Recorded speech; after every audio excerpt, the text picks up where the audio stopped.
Ang Ginoo maanaa kaninyo. Manausap kanimo. Pagbasa gikan sa Santos nga Ebanghelyo sumala ni Lucas. Himayaon ikaw o Ginoo.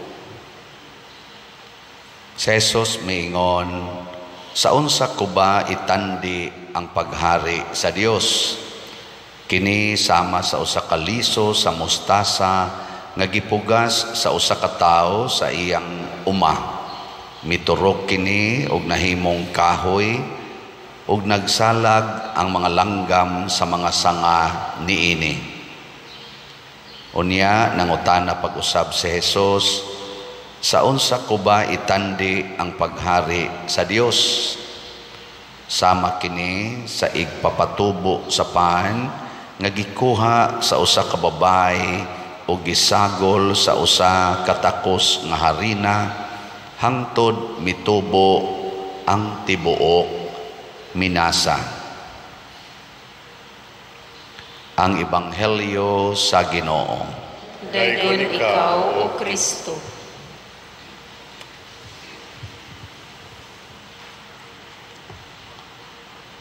Ang atong tubag sa Salmo nindot kaayo nga pamulandungan. Ang Ginoo nagbuhat og mga katingalahan alang kanato. Kumusta mas inyong kinabuhi na abay katingalahan nga nahitabo? Luyaman. Pildi siguro.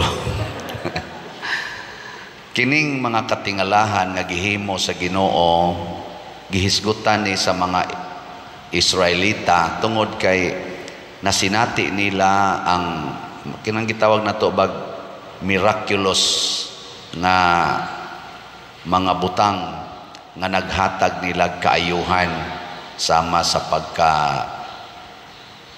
katong pagkapanganak ni Abraham ni Isaac na 90 na edad siyang asawa, siya 99, 100 years old na. Katingalahan kayo kadtong pagtabok nila sa dagat nga pula nga nahimong karsada pagkagabi nga nakatabok na sila, namatay pag yung ilang mga kaaway kadtong paglibot-libot nila sa disyerto 40 ka tuig, wa sila mga matay, na ay pagkaon nga nag-uwan kada adlaw. Ngadto sila sa Kanaan, nangabuntog ang ilang mga kaaway, bisag wa sila mogamit kaayog espada ug daghan pang mga butang.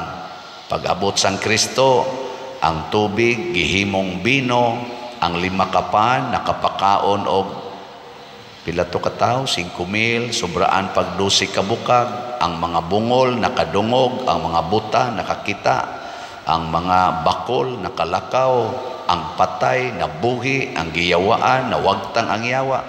40 ka katingalahan. Nya usahay nagsigitag hunahuna nga ang Ginoo makakaya gyud pagbuhat sa mga katingalahang butang, mauna nga mamugos tas Ginoo nga Lord, kamao man gyud kang mohimog milagro, himo imig milagro. Ana, stage 4 nako. Kay bao jud ko Lord nga pwede ra gid nimong kuhaon ang akong sakit nga kanser. Nadaot na ning akong spinal, di na ko kalakaw. Kay bao jud ko Lord nga imo ra gid ning tuliron inig kaugma makalakaw nako. Kay bao gyud ko ana, busa ihatag na nako Lord. Di ba mao na atong ko ano?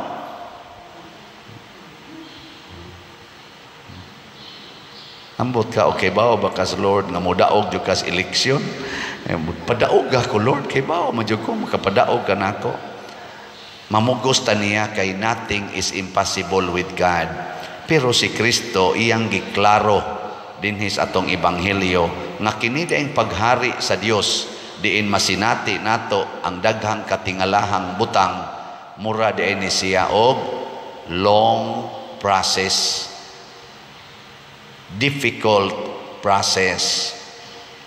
Kay matod pa niya muranig liso sa mustasa, gamay kayong liso, itanom una pa mahimong kahoy, dali ra ba? Inigtanom ni mos liso, Mukuan ba dayon, mukahoy ba dayon na ikaugma? Hindi, oy, sigihan pa na ni mugbo-bo, mugiti pa na, usa ka dahon, duha ka dahon, hangtod, umudako-dako, usa ka sanga, duha ka sanga. Dugay kaayo. Unya, og makapaabot ka, posibleng makapupo ka og bunga, pero di ka mo paabot, ibto na nimo, yatak-yatakan na nimo, kay mga kadugay ba nimo ana. Mura sa kuno na og kanang magmasa ka og harina, butangan nimo og yeast, sige kag masa, mutubo dayon na after 1 minute. O paspas ka na mutubo na miligro ka na. Pariha karon sa kalibutan na gusto kayog instant. Unsa may instant solution sa conflict, gubat haron ang mudaog. Mao dayoy winner, gubat. Pinatyanay ta mo nang gahimo na naron sila mga atomic bomb kay solusyon kuno na sa panag-away, bombahin ng mga kontra nimo. No, patay dayon. Unsa may solusyon sa kaminyoon nga gubot, divorce dayon. Ana. Unsa may solusyon sa mga sluts nga di mahalin? Paabot. Hinay-hinay kahalin. Hindi lang sa karon mo report ninyo kay holiday man gahapon, wa man tay makuha. So ato lang niya ning tingbon tingali baka report baka tani karong ugma or sunod pa bang adlaw. So ana, paabot. Unsa may solusyon sa mag-away mo sa imong silingan? Kurala ang iyang agianan. Kurala, mo bitaw ng yuta. Away-away na, di ba? Kurala rago na, di ba? Bakwit ko nagpuyo. Di ba? Ana na atong solusyon. Pero ang gusto des Ginoo matod pa niya, muagi kita sa process. Ug unsa maning prosesa, matod pa diri sa unang pagbasa, ang mga pag-antos nga atong gisagubang karon dili ikatandi sa himaya nga ipadayag unya sa Ginoo. Kana bang muagitas pag-adtos tungod kay dunay nagpaabot nga kalipay. Kung tan-aw nato ang mga milagro nga gihimo sa Ginoo, kadtong babae nga atong niaging adlaw katong nagbawog na ang lawas, di na katuyhad, 18 katuig di na siya katuyhad. Pero pag-abot sa Ginoo, nakatuyhad na siya. Ngano man, niantos naman sad siya 18 katuig. Kadto sang gitalinugan nga babae, 12 katuig siyang nagantos sa iyang hemorrhage. Naayo siya. Kay wa man gid siya mohunong pagsigig paningkamot nga maduol sa Ginoo. Kadto sang bakol nga dito atong tubig nga inigkutaw sa tubig nga dili siya makaadto, maunhan siya. Pila to katuig siya, 38 naman tingali to katuig sa siyang nagantos nga di kalakaw, giayo sa siya sa Ginoo. Kadto sang mga tao nga nakasinati adtong kaning 5 kapan nga nahimong nakapakaon sa 5,000, 3 ka adlaw na pod sila adtong kuyog-kuyog ni Hesus nga nahutda na sila sa pagkaon. Kadto sang kasal sa Kana, imagine ang kasal, pila ka adlaw nimo, pila ka buwan nimong preparasyon ana, naningkamot sa sila, nahutdan lang yun. Pero purti niagi na siya sa process sa pagpakasal, nakapoy sa kayo ang pagpangandam. So pirmi gyud nga si Hesus muhatag o ang Ginoo muhatag og milagro basta miagi na tas pag-antos. Sige, lingian na imong tupad. Yung na andam kang muantos. Yung na reklamador kas pag-antos. Na ito'y mga istorya sa una, nalimot naman sa kukinsa tong presidentihas Amerika nga kapila to ni dagan o mga posisyon sa gobyerno wa gyud kadaog. Hangtod na lang niabot na las barangay kapitan na siguro to nga equivalent sa iyang gidaganan wa lagyapon kadaog sige lang yapog balik og dagan na presidente gyud sa Amerika. Orag maoto siya gibasihan anang prinsipyo nga nag-ingon sa to, a winner never quits, a quitter never wins. Mansad mo kasabutan na in English mo na siya ko. Ang kana kunong mudaog, ang mananaog, di gyud kuno na mo give up, di mo undang. Ang kana sang mo undang, di ginakadaog. Mao na, unsa may atong himuon aron mudaog tang adto sa langit. Matud pa ni San Pablo, dagan lahos sa dag-anan. Kay kining lumba padong sa langit, dili ni parihas lumba dinhis kalibutan, pariha ng barangay kapitan, 4-5 kabuk mudagan o saray mudaog, iski chairman 3-4 mudagan o saray mudaog. Pero dinhi kunos lumba padong sa langit, kining kalipay nga langit nun, kining kalinaw nga langit nun, kining kauswagan nga dili gyud mo us-us, permanente, stable life, ang tanan qualified nga mudaog. Basta di ka mohunong, lahos yung ka ngadto sa dag-anan. Pasabot, pag binuotan kanunay, bisan pag na ay daghang problema. Padayon sa paglaom sa Ginoo o pag-ampo, bisan pag nangapakyas ang imong mga paningkamot. Mao na ako bitang istorya niyo dinhi, ako lang sa ning i-repeat gamay kay mao man sad ni ang para nako nindot nga pamalandungan. Nangandoy ko sa una nga munindot among pamilya tungod kay porti namong pobriha. Sa dihang nakatrabaho nako, lipay kay kostanan kay makakaon na migtarong labi na gid ang akong amahan, akong inahan, mga igsuon. Pero wa kaabot og usa ka tuig gikan ko na regular sa akong trabaho, mga 1988 na regular ko, pagka 1989 na paralyzed akong papa. Buutan kay akong papa. Kami sad nagserbisyo sa misimbahan. Ang sunod nga buutan sa among pamilya mao ang akong maguwang laki, si Pedro. Mas buutan na siya nako. Ako may pagkabuangon man gyud ko. Nahog man sa among hagdanan pagka 1992, nabali na sang spinal. Perti namong terapi ni Papa, ni Pedro, ampo gyud maayo, alagad gyud kog maayo simbahan, nagampo kong maulian unta sila. Namatay na las Papa, wa gyud maayo. Si Pedro karon patyon no nasad, wa gyapon maayo. Aya, wa jud ko ma-discourage, sige lang gyud ko. Bisan guys akong love life, gibuwagan ko sa akong uyab nga magminyo na unta mi ato. Hilak sa ko ato. Wa ko ma-discourage, ngita na sa kong laing uyab, buwaga na sad ko. Ngita na sa kong lain, kay gusto jud ko magminyo. Ana, wa jud ko buhonong bisag magagas akong luha. Pero unsa may gihatag sa Ginoo, kinabuhi na kontento kaayo ko, lipay kay ko, dili di ay amahan ang makalipay, dili akong maguwang, dili ang kahimsog sa ilang panglawas, dili ang kanindot unya sa among balay, dili di ay uyab, dili di ay asawa ang makalipay nako. Ang gitagana des Ginoo nga wa nako mahibaw kini di ang pagkapari. Di ba? Awa mo malipay na pari ko. Awa na. Ako perti na kong lipaya karon nga napari ko.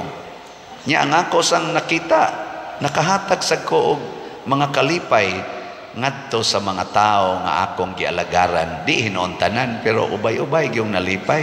Ambot mong nanimba dinhi nalipay baka mo. Labi na gid aning sige tag pamaligyag slots, astang daghanang nangalipay. Daghan jud kay nalipay. Kana lang inigpalit nilag slot, usa ka slot, muingon gud na sila usahay nga pader, karon pa jud ko nakasinati og kanindot sa akong gibati nga nakapalit kog slot. Kay wa jud ko maanad anis una nga magsigig donate og simbahan, pero karon sige na kog monitor pila ka book slots, unsay slot imong gibaligya, din ako kaihap kapila ko nagbalik-balik og slot o palit og slot, na adik na ko pader nya nga usab daghan kay nga usab sa akong kinabuhi nga wa ko maghuna-huna nga moabot nako kining maong mga grasya. Kanang ingon ana ba, nindot kaayo maunay pamaagis Ginoo, maunay kinabuhi sa mga santos, labi na gyud sa mga apostoles ug sa mga martir. Muna manghinaot ta nga ang mga nangapildi karon sa eleksyon musuporta unta padayon sa ilang gihigugma nga barangay ug musuporta sa mga programa o kalihukan sa mga nidaog sa barangay. Kana bang dili ta mag-isip adtong eleksyon, ang ato human ang eleksyon, nakapili na tag mga leaders, ato naning suportahan, isip usa ka katilingban sa Dios, katilingban sa simbahan, katilingban sa atong gobyerno. Aron dili ta mosangko aning away, gubat, pareha ng Israel o Palestina, siging ilog anang ilang teritoryo, siging ilog anang ilang kaugalingnan, mao sa nay gibuhat sa Russia o sa Ukraine, siging ilog anang ilang yuta, kanang ilang mga grabe kayo, imbis magtinabangay, nagpinatyanay, imbis atimanon ang kalibutan, kay kuno hapit na ni maguba tungod anang pagkaguba sa ozone layer, gipun-a na sa siging paaso anang mga bomba, gawas nga muaso na nga muguba sa ozone layer, muguba sa atong ecology, mupatay pagyog libuan ka mga kinabuhi sa mga tao. Wa man maghuna-huna, unsa kangilngig ang sa kangilad ang nahitabo anang gubat, di nakahuna-huna pagka mga bright aning mga tawhana, gatuon sila sa siyensya, kahibaw sila kung say epekto kung mubuto ng atomic bomb, kung mubuto ng missile, kahibaw sila unsa ka valuable ang usa ka kinabuhi sa tao, labi na yung kinabuhi sa mga bata, sa mga tiguang o mga masakiton. Pero wa sila'y pagtahod na ana, tungod kay ang ilang gihuna-huna, ang ilan na lang yung garbo, wa na maghuna-huna nga dunay kalipay nagpaabot nga hinimos Ginoo dili hinimos tao. Kay mamugos kita aning atong kalipay, daghan ang maghilak.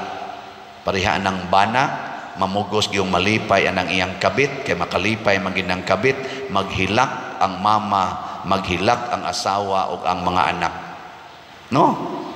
Lipay man jud kag dako kay nang imong nataran, munang mukural gyud kag maayo sa imong yuta, nga di na kamuhatag og lugar sa imong silingan, may kay kang paso-paso sa imong nataran nga nindot kay kag kaning hawanan kay luag kaayo, pero ang imong silingan nagtakilid na nga miagis kilid sa imong kural kay di na hapit kaagi padong sa ilang balay, wa kay batasan. Uy. May kay kadihang pupamaypay bisag kusog ing uwan, wa gyud tubig sud sa inyong balay kay gikural gid nimog simento, unya wa nay agianag tubig ang gika silingan, pero ang imo mga silingang mga pobre tagahawak ng tubig sud sa ilang balay, wa kay batasan. Matod pa sa unang pagbasa o sa atong salmo, matod pa sa atong salmo,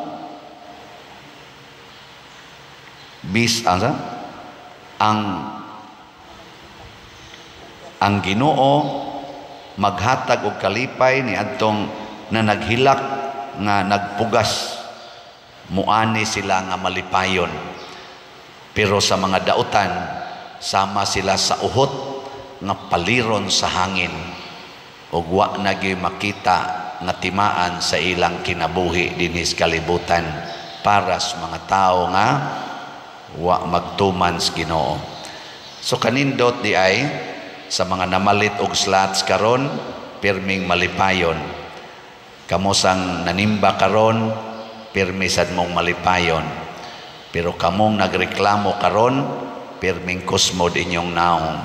kamo sang wa mamalit og slat, pirmisad mong ratulon og mabalakon. Mao na mangita tagpaagi nga makasunod sa mga santos.